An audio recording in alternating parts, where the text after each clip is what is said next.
إن الحمد لله نحمده ونصلي على رسوله الكريم أما بعد أعوذ بالله من الشيطان الرجيم بسم الله الرحمن الرحيم قال النبي صلى الله عليه وسلم من كان يؤمن بالله واليوم الآخر فليحسن إلى جاره.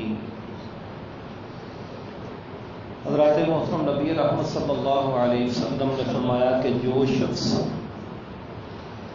اللہ کی ذات پر ایمان رکھتا ہے اور آخرت کے دن پر ایمان رکھتا ہے، اسے چاہیے کہ اپنے ہمسائے کے ساتھ اچھا سلوک کرے. یہ موضوع ہم سب کی اہم ضرورت ہے. ہر کسی کو اپنے ہمسائے سے شکوہ اور گلہ ہے، اور ہر بندہ یہی کہتا ہے کہ میرا جو ہمسایہ نا وہ اچھا نہیں ہے. تو بھائی اگر تو اچھا ہو جائے تو کم از کم تیرا ہمسایہ تو کہے کہ میرا ہمسایہ اچھا ہے. رسول رحمت صلی اللہ علیہ وسلم نے فرمایا کہ یہ جو ہمسائے ہوتے ہیں، اگر کسی کا ہمسایہ اس سے ناراض ہے تو جنت میں جانے میں رکاوٹ بن جائے گی. نماز، روزہ، حج، دیگر صالح اعمال اگر ہمسائے کو تکلیف دی ہوئی ہوگی تو اللہ تبارک و تعالیٰ قبول نہیں فرمائیں گے. ہم نے ہمسائے کی اہمیت کو سمجھا ہی نہیں. بس جیسا اگر اس نے کچھ غلط کر دیا تو اس سے بڑھ کر غلط ہم کر کے دکھا دیتے ہیں. اللہ تبارک و تعالیٰ نے جنت میں داخلے کی شرط ہمسائے کی رضامندی کو لگا دیا. آپ صلی اللہ علیہ وسلم تو ہمسائے کے بارے میں اتنا محتاط ہوتے تھے.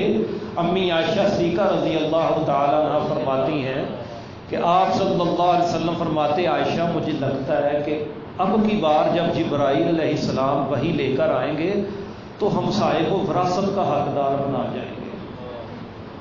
اتنے اس کے حقوق ہیں. آج ہماری لڑائیاں جھگڑے ہمسایوں کے ساتھ ہیں. میرے بھائیوں، نبی صلی اللہ علیہ وسلم نے فرمایا کہ ہمسائے کے کچھ حقوق ہیں، ان کے اوپر بڑی احتیاط کرنی چاہیے. سب سے پہلا اس کا حق یہ ہے کہ جب آپ کا ہمسایہ آپ کو ملے اس کے ساتھ سلام دعا ہونی چاہیے. سلامتی کی دعا اس کو دیں. وہ سلام کرے تو اس کے مقابلے میں اس سے اچھا اس کو جواب دے.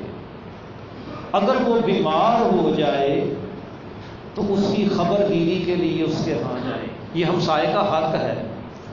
اگر ہمیں معلوم پڑ گیا کہ ہمارا ہمسایہ بیمار ہے تو ہم اس کی عیادت کے لیے نہیں جاتے تو اس کے ساتھ حق تلفی کر رہے ہیں.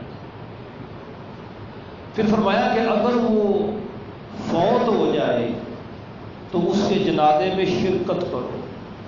اللہ رب العزت کے سامنے گڑ گڑا کر اس کے لیے معافیاں مانگو اپنے ہمسائے کے لیے. یہ بھی اس کا حق بنتا ہے.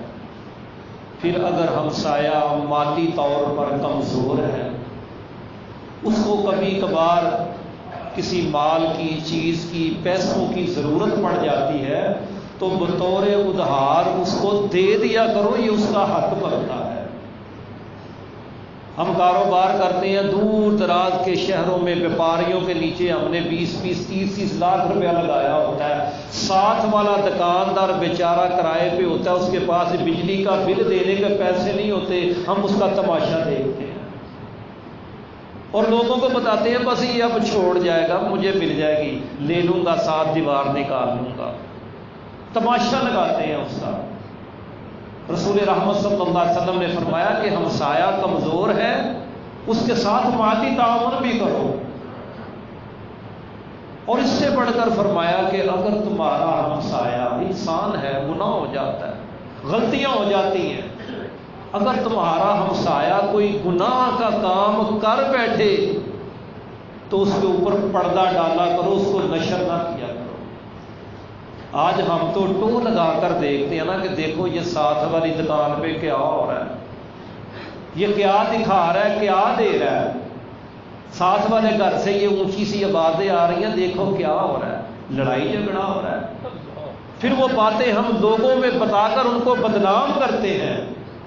قرآن کہتا ہے وَيْلٌ لِكُلِّ ہُمَزَةٍ لُمَزَةٍ، ایسے لوگوں کے لیے ہلاکت اور بربادی ہے جو پہلے کسی کی ٹو لگا کر اس کی کمی اور کمزوری کو تلاش کرتے ہیں، پھر لوگوں میں بتا کر اس کو رسوا کرتے ہیں۔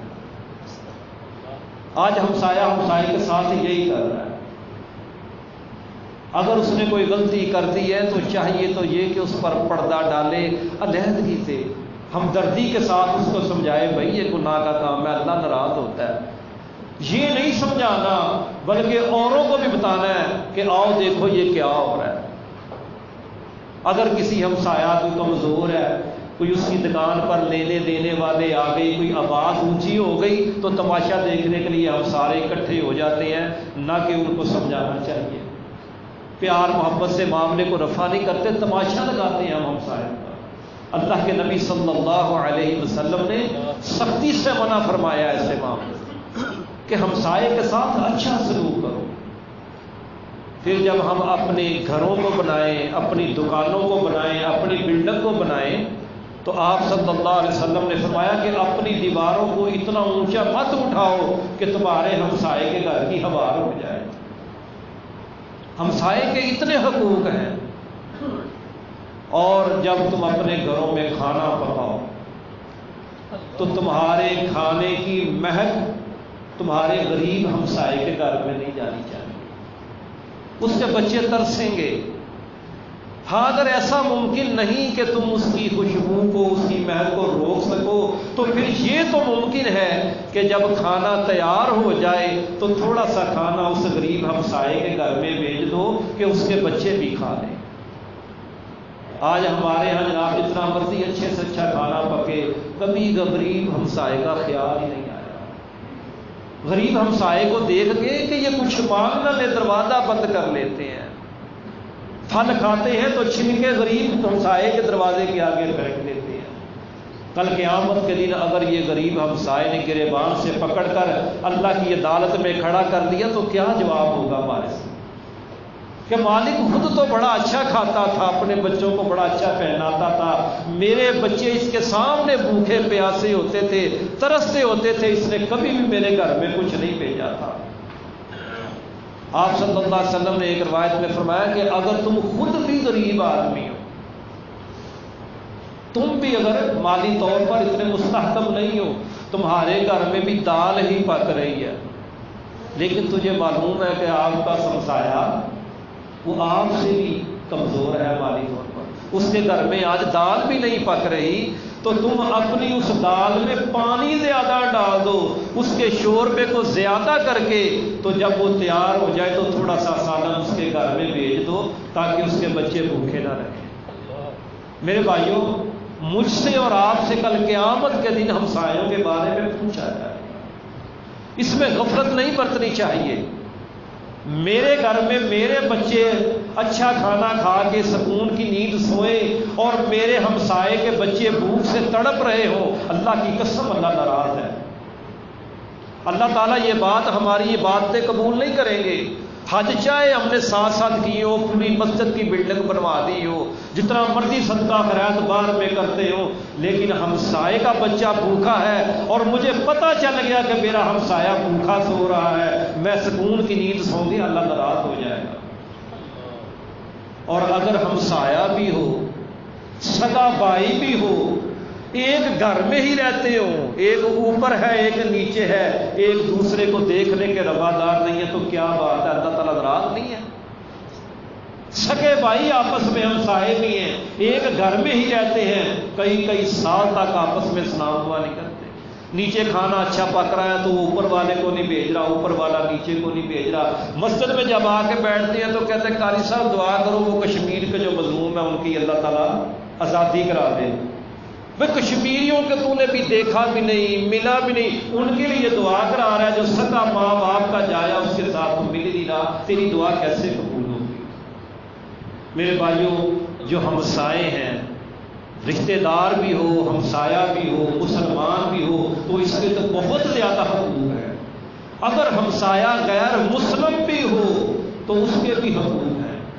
عبداللہ بن عمر رضی اللہ تعالیٰ عنہ کے ہاں ایک دن جانور ذبح ہوا تو سب سے پہلے جو یہودی ہمسایا تھا اس کے گھر میں گوشت بھیجا، غلام کو بھیجا، جاؤ جو یہودی ہمسایا اس کو لے کر آؤ۔ ہمسائے کے بڑے حقوق ہیں میرے بھائیوں، اگر چاہے وہ دکان کا ہو، وہ مکان کا ہو، وہ سفر کا ہو، وہ مسجد میں آپ کے ساتھ نماز پڑھنے میں ہی ہمسایا کیوں نہ ہو، اس کو بھی اذیت نہیں دینی۔ اللہ تبارک و تعالیٰ مجھے اور آپ کو ہمسائے کے حقوق سمجھنے اور اس کو ادا کرنے کی توفیق عطا فرمائے۔ وآخر دعوانا ان الحمد للہ۔